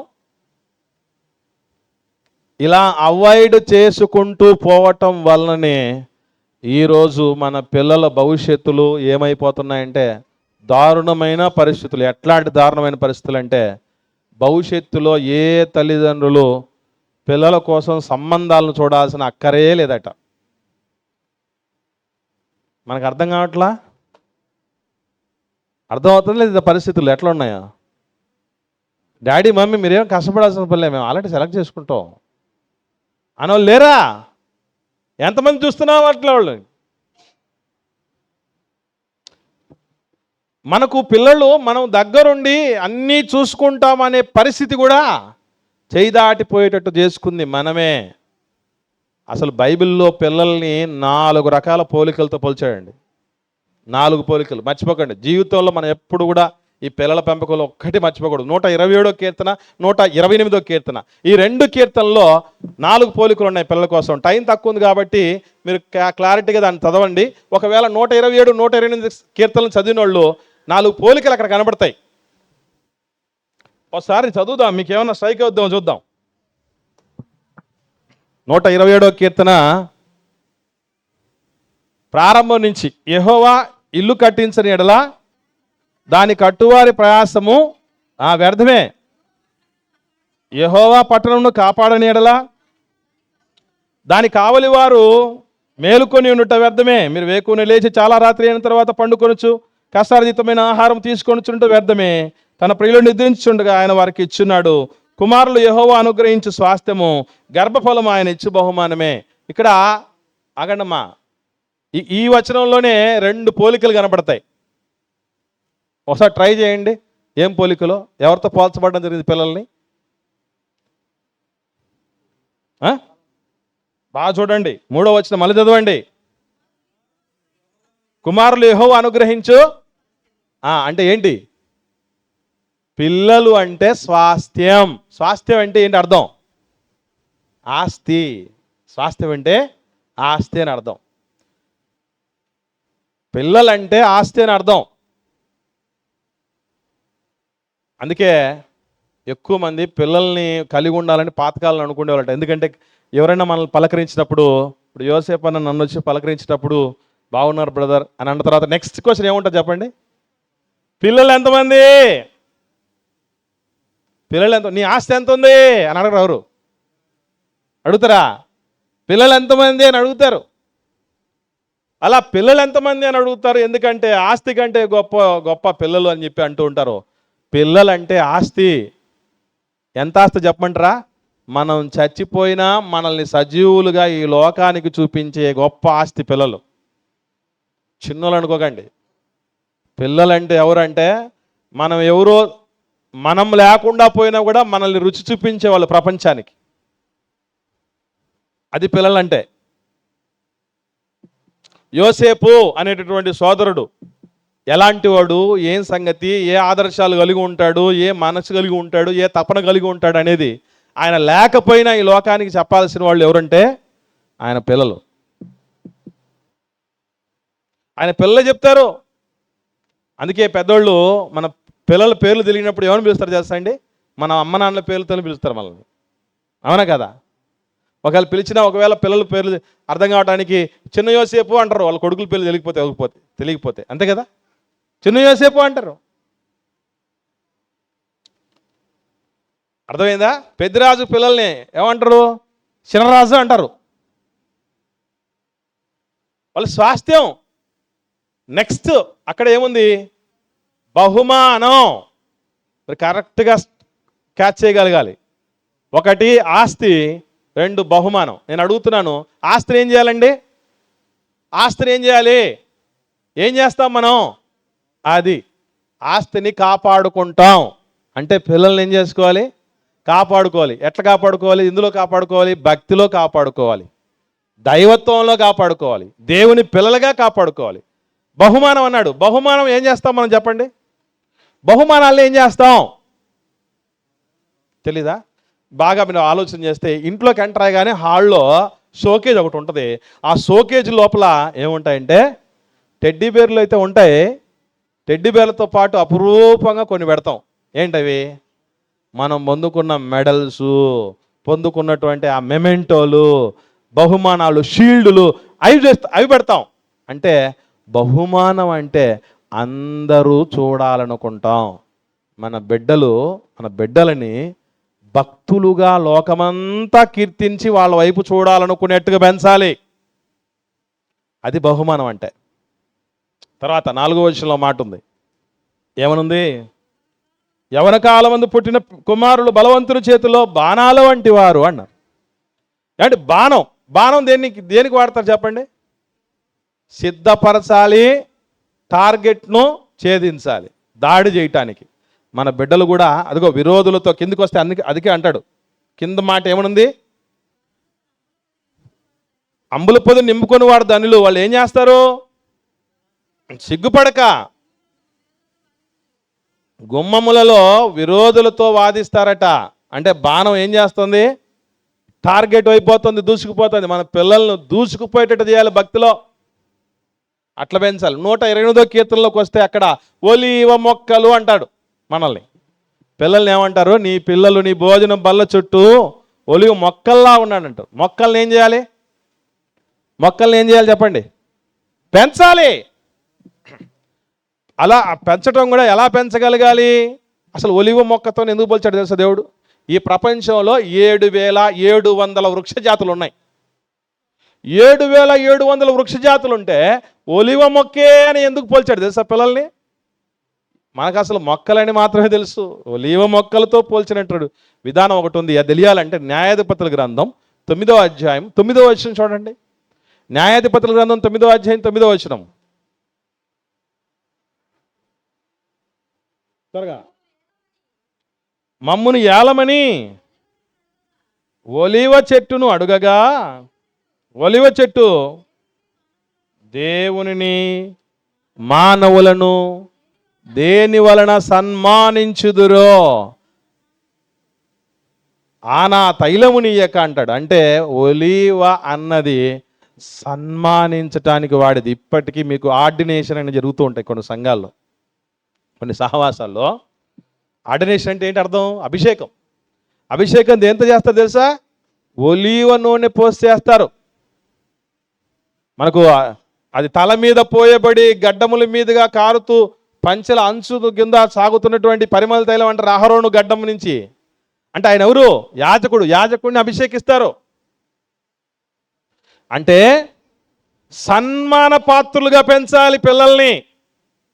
మనకు సన్మానం కలగాలి అంటే మనకు గౌరవం పెరగాలి, మన దేవుడికి గౌరవం రావాలి మన పిల్లల వల్ల. అలా పెంచాలి. అది ఒలివ మొక్క అంటే. ఒలివ మొక్కల్లాగా మన పిల్లలు మనం పెంచుతున్నామా అంటే దేవుడికి గౌరవం పెరగాలి పిల్లల వల్ల, మనకు గౌరవం పెరగాలి. కానీ ఏం జరుగుతుందో చెప్పండి? దేవుడికి అవమానం కలుగుతుంది, మనకు అవమానం కలుగుతుంది. నా బిడ్డలను చెప్పుకోవడానికి నేను సిగ్గుపడుతున్నానని ఎన్నిసార్లు చెప్పుకొని ఉంటాం? చెప్పుకోని వాళ్ళు చెప్పుకోవడానికి గ్యారంటీ లేదంటారా? ఏమండి, ఎప్పుడైనా గుర్తుపెట్టుకోండి, ఈ ప్రపంచంలో గొప్ప ఆనందం ఇచ్చేవాళ్ళు మన పిల్లలే, గొప్పగా కృంగిపోయేటట్టు చేసేవాళ్ళు కూడా పిల్లలే. అందుకే తల్లిదండ్రులు చాలా వాటిలో భౌతికమైనటువంటి అవసరాలు తీర్చడంలో తప్పులైతే చేయట్లా, చాలా జాగ్రత్త చేస్తున్నారు, పొరపాట్లు చేయట్లేదు. మంచి తిండి పెడుతున్నారు, మంచి బట్టలు పెడుతున్నారు, మంచి చదువు చదివిస్తున్నారు, మంచి చోట పెడుతున్నారు, అన్ని చేస్తున్నారు. ఎక్కడ పొరపాటు చేస్తున్నారంటే భక్తిలో పెంచటం అనేది లేకుండా చేస్తున్నారు. భక్తిలో పెరిగితే మా పిల్లలకి ఏమొస్తుంది, మాకేమొస్తుంది అంటారా? అసలు ఈ ప్రపంచాన్ని ఇప్పటికీ ప్రభావితం చేస్తున్న వాళ్ళు శాస్త్రవేత్తలు కాదు, చక్రవర్తులు కాదు, జ్ఞానవంతులు కాదు, భక్తులు. మర్చిపోకండి, భక్తుల జీవితాన్ని ఇప్పటికీ మనం చదువుతున్నాం. వేల వేల సంవత్సరాలు అయిపోతున్నా వాళ్ళ పేర్లను మన పిల్లలకు పేర్లు పెట్టుకుంటున్నాం. ఎందుకు? వాళ్ళంతా ప్రభావితం చేసిన వాళ్ళు చచ్చినా వాళ్ళ ప్రభావం చావదు. ఇక అంతకంటే గౌరవమా, అంతకంటే గొప్పతనమా చెప్పండి? అందుకే మన పిల్లలని మరో భక్తుల సరసన చేర్చే విధంగా పెంచగలగాలి. అలా పెంచటానికి చక్కటి పరలోక పౌర విద్య పాఠశాల బైబిల్ కళాశాల. కాబట్టి అక్కడికి రెగ్యులర్గా మనం రావటం అనేది, సంఘము సహవాసం అనేటటువంటి దానిలో ఉండి మనం ఎదుగుతూ మన పిల్లల్ని ఎదిగించటం అనేది తెలివిమంతుల, జ్ఞానవంతుల, వివేకవంతుల లక్షణం. కాబట్టి పొరపాట్లు మనం చేయకుండా, పిల్లల్ని అగచాట్లు పాలు చేయకుండా, వాళ్ళని అగచాట్లు పాలు చేస్తే మనం ఏమైపోతాం చెప్పండి? పిల్లల్ని అగచాట్లు పాలు చేస్తే మనం బాగుపడతామా? దేవుడు లెక్క అడుగుతాడు. నిన్ను నమ్మి నీ చేతిలో పెట్టి ఉంటే ఏం చేసావు?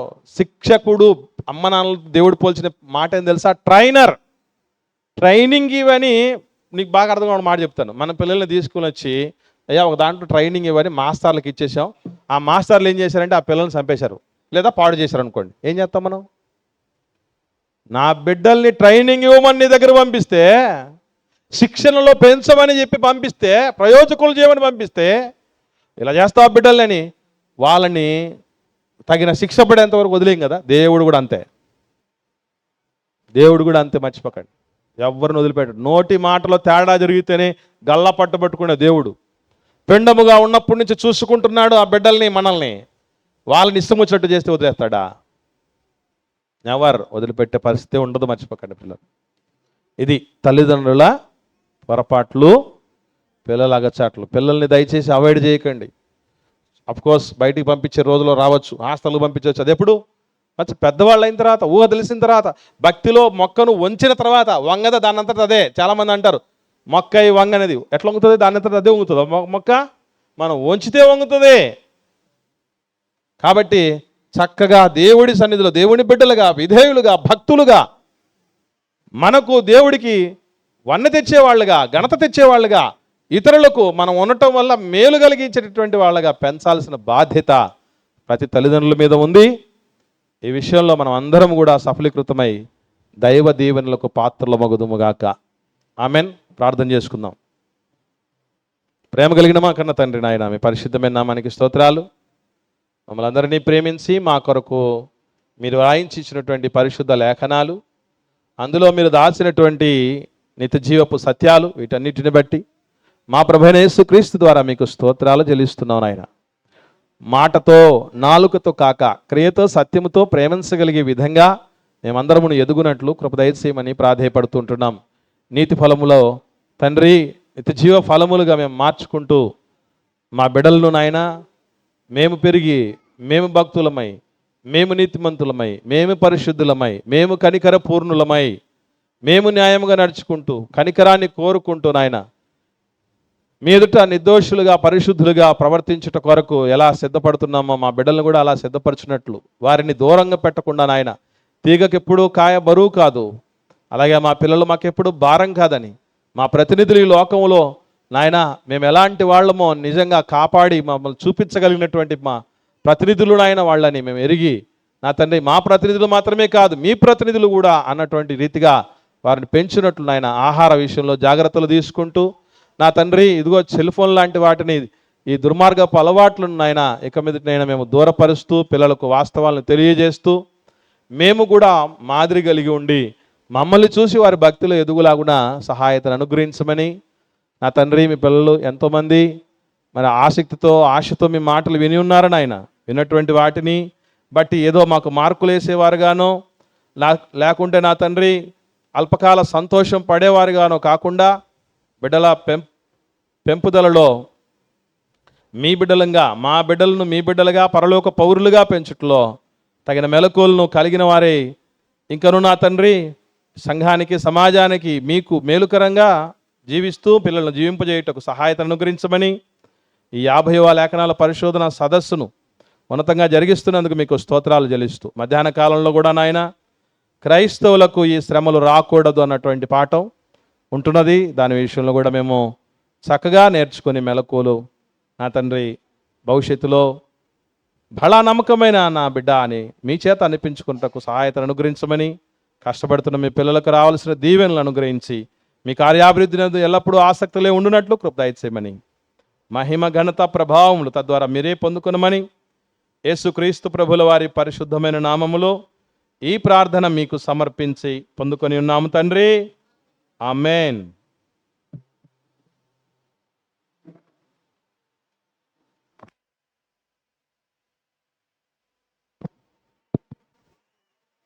అర్థమైంది కదండి. తల్లిదండ్రుల పొరపాట్లే పిల్లల అగచాట్లు. ఎన్ని తప్పులు చేస్తున్నామో, ఏం చేస్తున్నామో అన్నీ మరి దేవుడు మనకిచ్చిన పిల్లలను ఎలా పెంచాలో, మనం చేస్తున్న పొరపాట్లు ఏంటో కూడా దైవజనుల ద్వారా తెలియజేశారు. కనుక మాకు గుర్తొచ్చినాయి అన్న వాళ్ళందరూ ఒక్కసారి చప్పట్లు కొట్టి అన్నయ్య గారు ఇచ్చిన సందేశానికి అభినందించవలసిందిగా కోరుచున్నాం. మంచిది ప్రేమ దేవుని వల్లరా. మరి తర్వాత కూడా మన క్రైస్తవ జీవితంలో అతి ప్రాముఖ్యమైనది, ప్రతి ఒక్కరం తెలుసుకోవలసిన సంగతులను గురించి, క్రైస్తవులకు ఇలాంటి శ్రమలు రావచ్చా, రాకూడదా, వస్తే ఏంటి, ఇవన్నీ కూడా సవివరంగా బైబిల్ గ్రంథం నుంచి తెలియజేయటానికి మన మధ్యలో దైవజనులు ఉన్నారు కనుక మీరు త్వరగా కిందికి వెళ్ళి అందరూ భోంచేసుకొని, ఇప్పుడు 1:30 అయింది, కరెక్ట్గా మళ్ళా 2:15కి మీరు తిరిగి వచ్చినట్లయితే 45 నిమిషాల లోపు ఆ పాఠాన్ని కూడా మనం విని ముగించుకుందాం.